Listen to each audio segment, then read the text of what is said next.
Então tá, pessoal, retomando de onde paramos. Mas antes eu vou pedir assim, ó, um minutinho de vocês para esclarecer uma fala minha da aula anterior, que seguramente eu não fui clara. Errei mesmo, no bom português. Eu não fui clara o suficiente. Quanto à produção de textos, pessoal que comprou o curso de resolução de questões pode enviar, estou falando dos nossos amigos do EAD, tá? Pode, não só pode como deve, enviar textos produzidos, mas apenas aqueles que compraram o curso de resolução de questões. Como assim?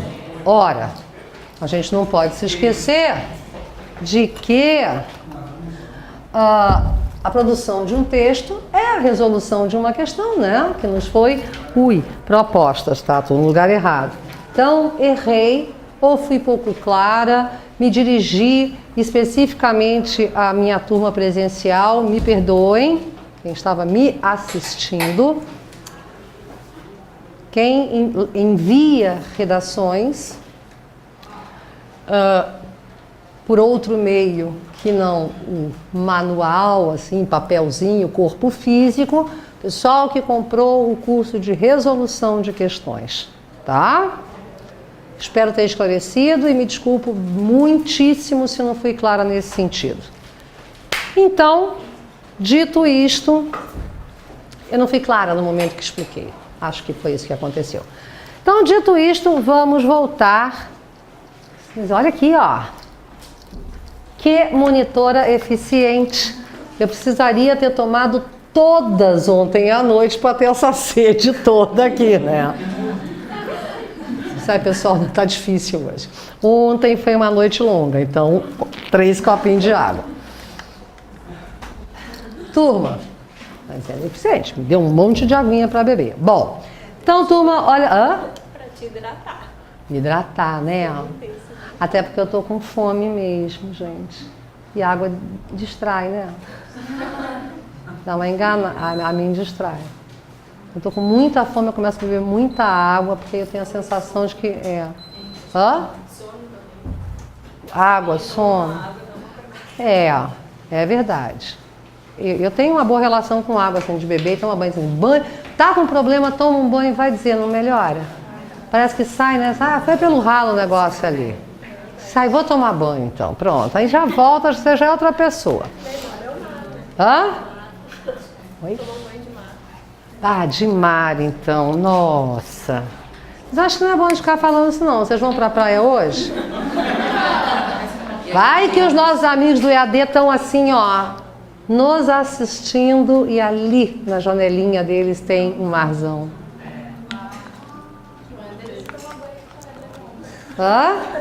O quê?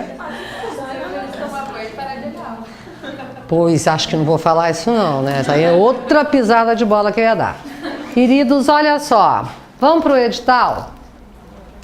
Abre aí comigo, por favor. Na página 3.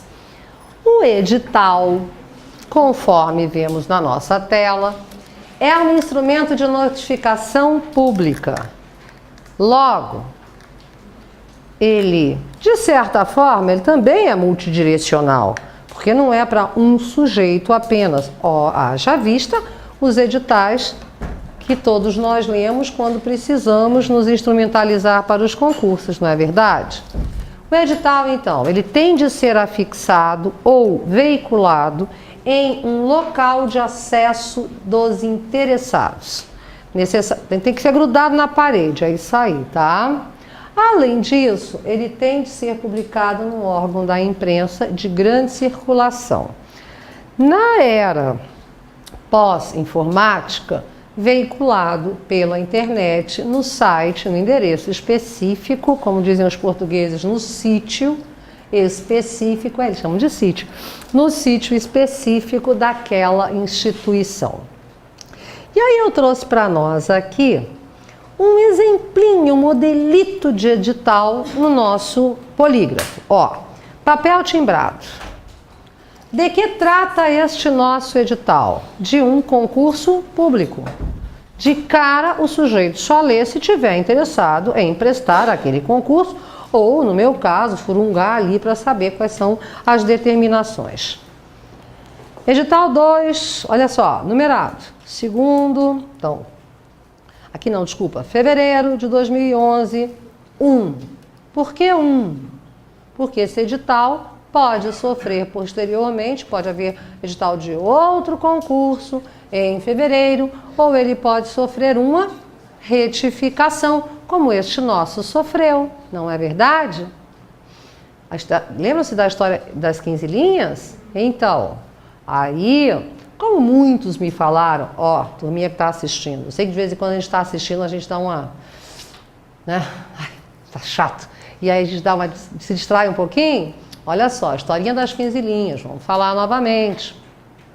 Está lá bem claro, né, turma? É o mínimo para não tirar, 0. Aí, oba, vou fazer 15 linhas. Aí eu vou garantir o não 0, mas eu não sei se garanto 6. Eu acredito que todos nós, depois de termos convivido durante 2 tardes, né, temos chegado à conclusão de que 15 linhas é pouco, 15 é para não tirar 0. A exemplo do Enem. O que o Enem faz? Textos com 7 linhas são considerados em branco. Oba, vou escrever 8. Não vai rolar. Então, tá aí. Então, ele pode sofrer uma retificação, daí a necessidade deste número. Edital de abertura de inscrições, a empresa brasileira, aí vem. Fundação Carlos Chagas. De um modo geral, nesse tipo de edital de concurso, as bancas, caixa alta. Para quê? Para que no nosso caso, nós que nos interessamos por estudar para aquele específico concurso, e se já estudamos há mais tempo, saibamos, ou pelo menos tenhamos ideia do tipo de prova que vamos encontrar, porque cada banca tem as suas especificidades, né? Então vem o blá blá blá e vejam, gente, ao final, os espaçamentos que informam a vocês posteriormente, local e data, não vem no início. E a assinatura e o cargo, se for o caso. Há alguns editais que não são assinados. Porque, e aí, quem é que... É a empresa, é a instituição que está veiculando aquele documento ali, tá? A informação também é tá na mesma página, turminha? Tá, na página 3, então. A informação também é um documento, também é uma correspondência oficial, a informação. E ela diz respeito... Peraí que eu fiquei sem mesinha. Aqui, tá bom. Se trata de um esclarecimento prestado por um servidor a respeito de uma consulta qualquer, geralmente feita por um superior hierarquicamente falando, ou, enfim, por um igual de departamento afim. Então, a informação ela não surge, de um modo geral, por iniciativa própria. Se for assim, eu preciso comunicar a você alguma coisa, eu vou usar um aviso, ou ao seu departamento, eu vou usar uma circular. A informação, ela redunda de uma solicitação. Então, eu vou informar a respeito de um fulaninho lá qualquer, tá? Então, vejam aqui comigo, no nosso polígrafo, na página 3... Olha o que precisa constar da informação. Vamos destacar, por favor, tá? Olha só. Quando e se vocês forem escrever uma informação, ou se essa questão aqui cair numa prova, um carimbão, aquela frase chave específica, é no exercício de sua função. Nós prestamos informação X ou Y porque a função assim me permite. Então, este trecho, fulano de tal, eu, no exercício de sua função, na minha função, aqui, ó, informação, eu presto a informação e mais, destaquem aí comigo. Situações ou dispositivos legais contidos em processo. A informação diz respeito a este assunto, ok? Não vou informar que compramos sei o quê, ou que vamos fazer um recesso. Não. São dispositivos ou dispositivos legais, tem um processo anterior e eu vou informar sobre aqueles dispositivos legais ou sobre a situação do andamento daquele processo ou de determinada pessoa envolvida naquele processo. O que é fundamental na informação? A ementa, ou a referência, ou o lead, como vocês quiserem. O que consta dessa ementa? Ementa, número do processo. Sim, porque me pediram informação sobre o processo. Então eu numero.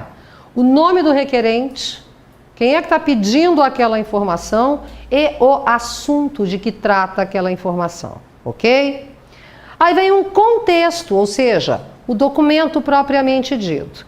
De um modo geral, a informação, ela é paragrafada por meio de considerandos. Destaquem aí comigo.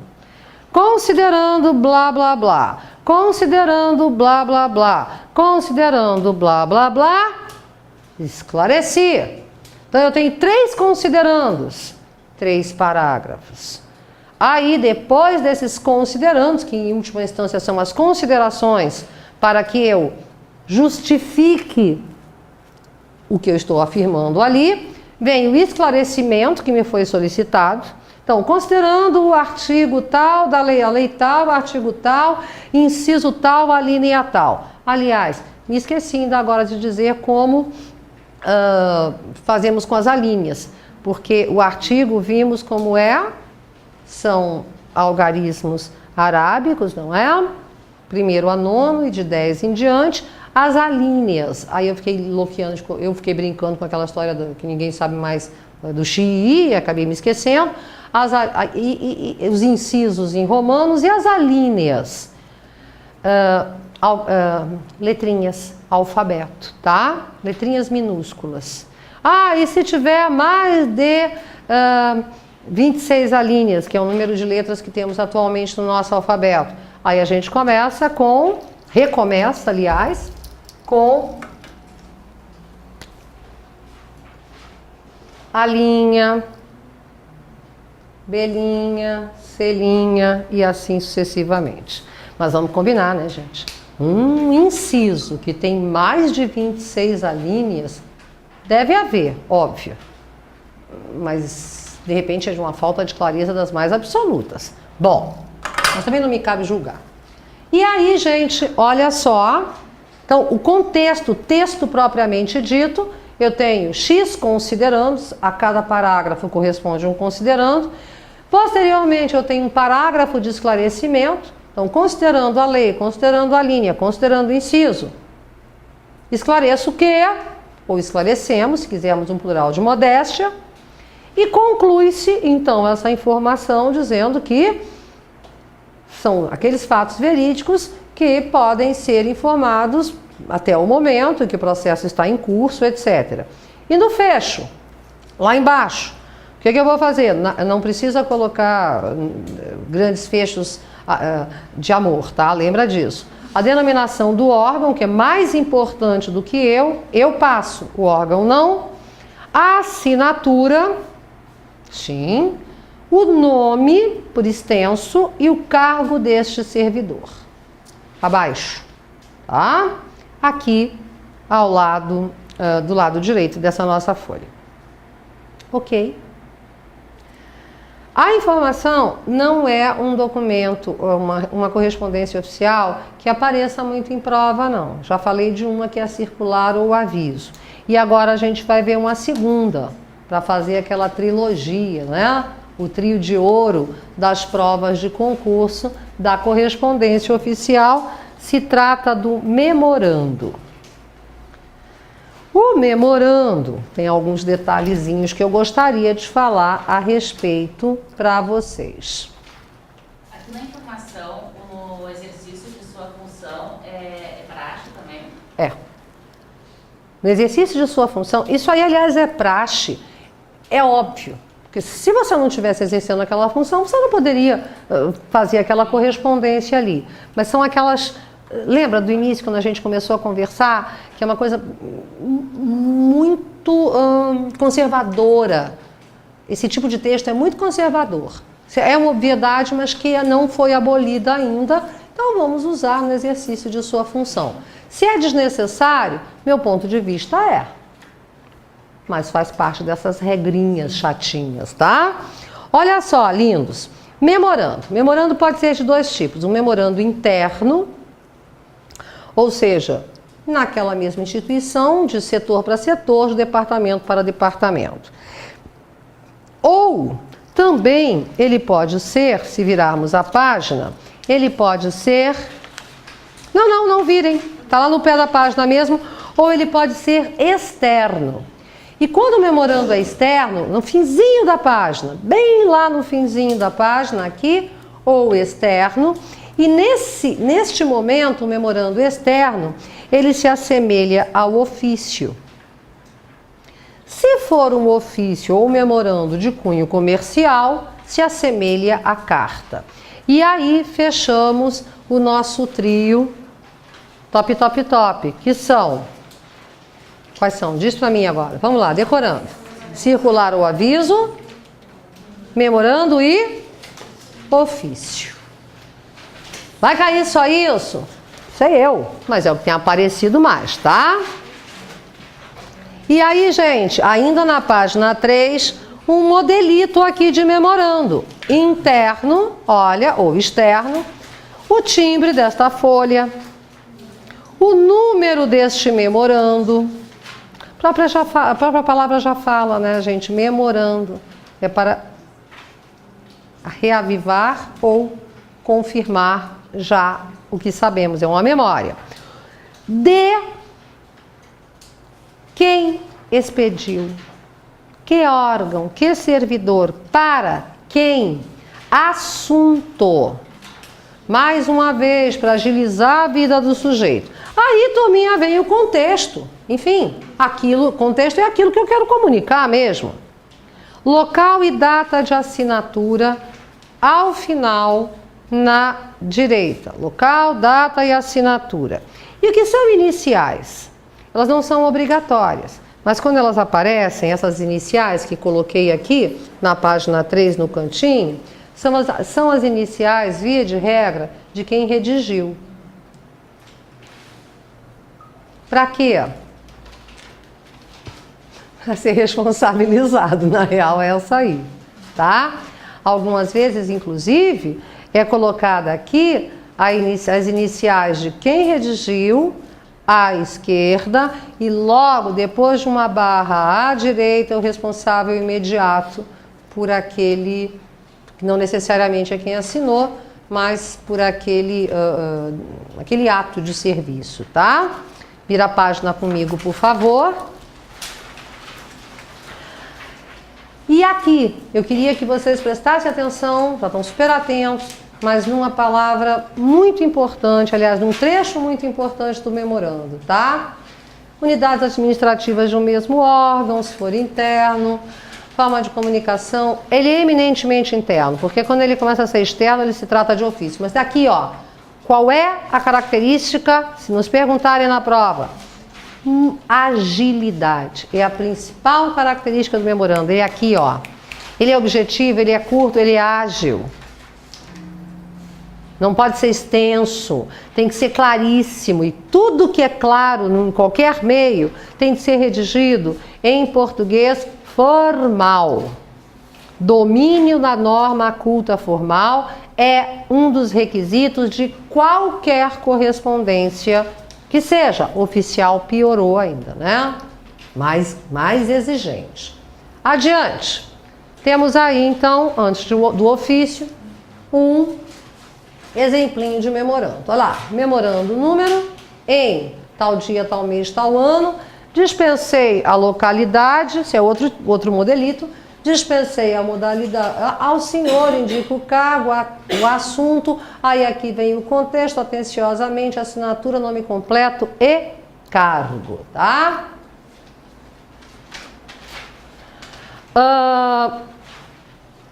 Algumas vezes, o memorando pode dispensar uma assinatura. Isso é muito raro, mas ele pode dispensar uma assinatura quando ele for de todo um setor para outro setor. De modo, aí a gente coloca só aquelas iniciais ali para reconhecer quem é o sujeito daquela ação. Mas é raro também. Aí agora vem o nosso queridão, que deve nos chamar bastante atenção, que é o ofício. Já disse para vocês que o memorando, quando externo, se assemelha ao ofício, o memorando, quando não é entre órgãos públicos, se assemelha a uma carta, e o ofício. Para que ele serve? É uma correspondência externa. E aí sim ele é usado entre os órgãos do governo e as autarquias. Aspectos super importantes, tá? Pronome de tratamento, nome do destinatário, o cargo e, após o fecho, a assinatura.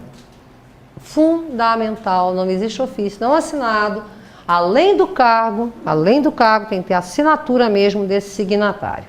Então eu queria que vocês vissem comigo, no nosso polígrafo, na página 4, por favor, temos um modelito de ofício ali. Ó, papel timbrado, número, local, data. Ali naquele exemplo eu dispensei o local porque supondo que no timbre haveria, tá? No timbre da nossa folha. Vocativo, então vamos usar o vocativo com aquela pontuação, vírgula ou 2 pontos. Aí vem o texto propriamente dito, dividido em quantos parágrafos forem necessários. Muitas vezes esses parágrafos são até numerados, não é uma característica de ofício, mas algumas vezes são, quando se trata de um ofício mais longo. Fecho, o respeitosamente, o atenciosamente, assinatura e cargo. É comum também que após a assinatura se coloque o nome do sujeito. Assinaturas nem sempre são tão legíveis assim. Eu diria que a maioria das vezes as assinaturas não são legíveis. E aí, o que é de praxe, novamente, que não tem assim, se é porque tem um objetivo mais lógico, ó. Aqui, à esquerda, depois da minha assinatura, depois do meu cargo, pronome de tratamento, nome do destinatário, o cargo que ele ocupa e o local. Pode ser NC nesta capital, ok? E agora eu queria parar um pouquinho com vocês e eu queria que, por favor, vocês fossem comigo até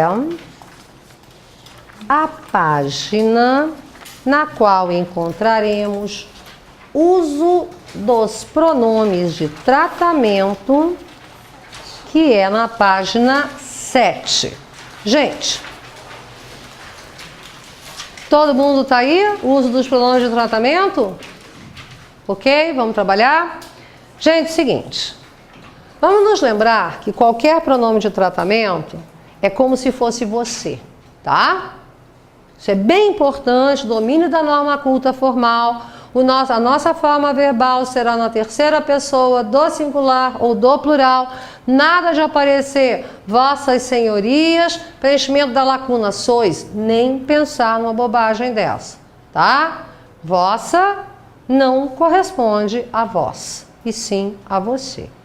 Bom, então não posso usar o pronome de segunda. Quais pronomes usar? Quando usar Sua Excelência, Vossa Senhoria ou outros que tais? Vamos dar uma olhada aqui. Vou contar com a memória de vocês nesse momento. E posteriormente, com certeza. Olha lá. Quem é que vai ser chamado de Vossa Excelência nessa vida? Ah, atenção. Não confundir pronome de tratamento com vocativo, tá?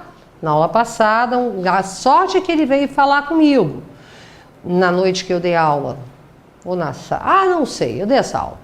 E a sorte que ele veio falar comigo. Presta atenção numa coisa, já vou chamar a atenção. Quem é que vai ser chamado de Vossa Excelência? Quase todo mundo, menos a gente, tá?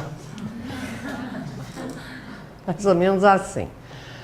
Poder Executivo. De Presidente da República, a prefeitos municipais, passando inclusive por ministros de Estado, aos quais, observação de número 1, se somam, depois de um decreto de 2002, que chefe da Casa Civil, da Presidência, claro, da República, chefe do Gabinete de Segurança Institucional, chefe da Secretaria-Geral da Presidência da República, advogado-geral da União e chefe da Corregedoria, têm status de ministro e, por conseguinte, são, sim, Vossa Excelência. Quando eu for me dirigir ao sujeito, Vossa Excelência, a senhora presidente Dilma Rousseff, tá? Prefeito municipal, idem. Poder Legislativo, de deputados federais e senadores a vereadores, inclusive conselheiros de tribunal.